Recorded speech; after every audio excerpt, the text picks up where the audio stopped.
cosa?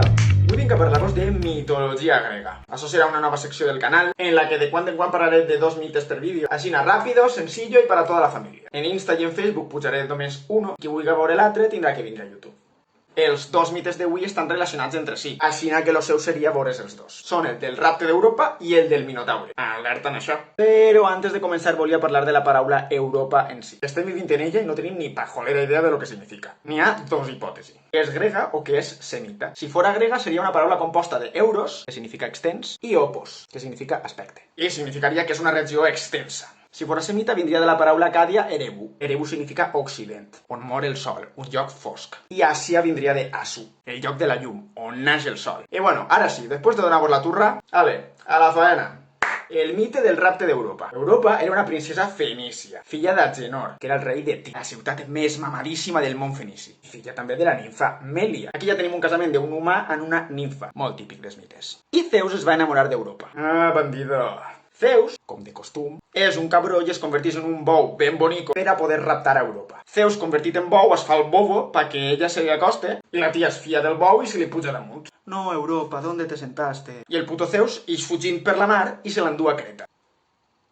En Creta, Zeus torna a convertir-se en persona i la viola, com sol fer en infinitat de mites, no és ninguna novetat. I de la seva relació naixen 3 fills, Minos, Radamantis i Sarpedó. No perdeu de vista Minos, que és important per després. Després, el samarro de Zeus es cansa d'Europa, l'envia a fer la mà i li la dona al rei de Creta perquè es case en ella. Este xicón adoptarà els fills semidivins que Europa havia tingut amb Zeus. L'hereu del trono serà Minos. Cuidado en este home. I com la dinastia minoica té estes arrels, este mite lo que fa és legitimar esta dinastia i confirmar-nos que la primera cultura complexa europea naix en Creta. I com a informació plus que vos dona, hi havia una altra cultura, la de les Cíclades, que és pre-Creta. I encara no és una cultura unificada, però ja fan cosetes que dius, ojo, joven promesa. En esta cultura ciclàdica fan figures super esquemàtiques amb una nàpia de porc. I hi havia una població que estava activant-se econòmica i culturalment. No estan bobos, no. I vamos, que tot això farà més boom en Creta. I ara el mite del Minotaure. Relacionat amb el d'Europa com a que comparteixen un personatge i tot. Però si el voleu veure aneu a YouTube, que ahí estarà el vídeo sencer. Si no, pues hasta aquí m'ha arribat. Muy bien, si estàs veient això és que eres un real i has vingut a YouTube a veure'm.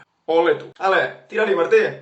Antes de començar volia posar un poquet de context històric. En època de la civilització minoica, més o menys entre el 3000 i el 1700 abans de Crist, es creu que havia una talassocràcia, que significa poder marítim. O sigui que Creta no anava amb bobades i sabia el que feia per la mar. Tenia una flota militar i comercial que comunicava Creta amb tota la Mediterrània. Alerta amb això. També es parla de que Minos, un rei llegendari, tenia colònies en moltes illes, i que això era com un imperi cretense. Però bueno, ara anem al mite del Minotaure. Poseidó va fer que isquera un bou de la mar per a que Minos, el rei de Creta, el sacrifique en el seu honor. Però Minos va dir, recollons pandereta, però que bonico és este bou! I en contra de sacrificar-lo, se'l va quedar. Poseidó es va picar en ell i va embruixar a la reina Pasífae, la dona de Minos, perquè s'enamorara del bou. Pasífae li va dir a Dèdal, un inventor. Dèdal, t'importaria fer-me una vaca de fusta i cobrir-me-la de pell de vaca de veritat? Però deixa-la buida per dins, Que així no m'està que ja enganya el meu crush. El bou. I què passa? Pues que el bou fornica amb la vaca fake i deixa prenyar a Pasífae, la qual parix al Minotaure. I al principi el samarrot este vivia en palau, però com cada volta que havia lluna nova tenien que sacrificar-li a algú perquè sopara el xiquet, i si no ho feien el desgraciat es pegava un berrinxe de por i anava a matar a tot quisqui, pues Minos va dir,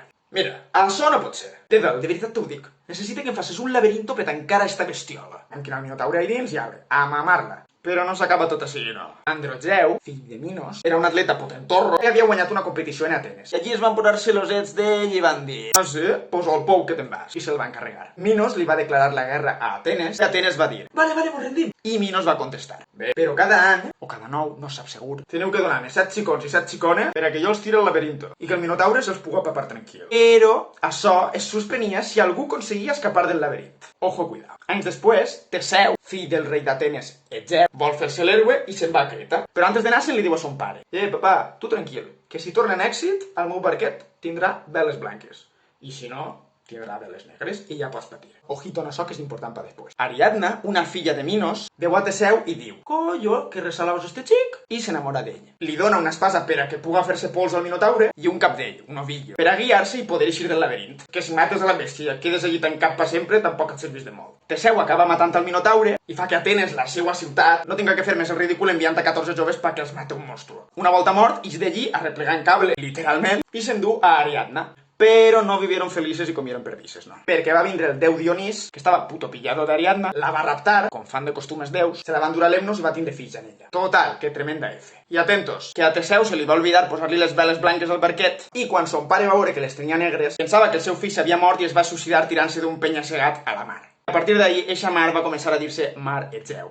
Com t'has quedat? Ja com a conclusió, este mite és reflexe del domini que tenia Creta sobre Grècia i de com Grècia aconseguís alliberar-se d'aquest domini. I res, si t'ha agradat t'agrairia moltíssim que el compartires, no oblides subscriure't al canal, vídeo setmanal cada diumenge a les 9, subtitulats al castellà perquè el coneixement pugui arribar a més gent, i recordeu que el coneixement no fa nosa i aquí estem per ampliar-lo i compartir-lo tot el que puguem. Nos veiem el diumenge.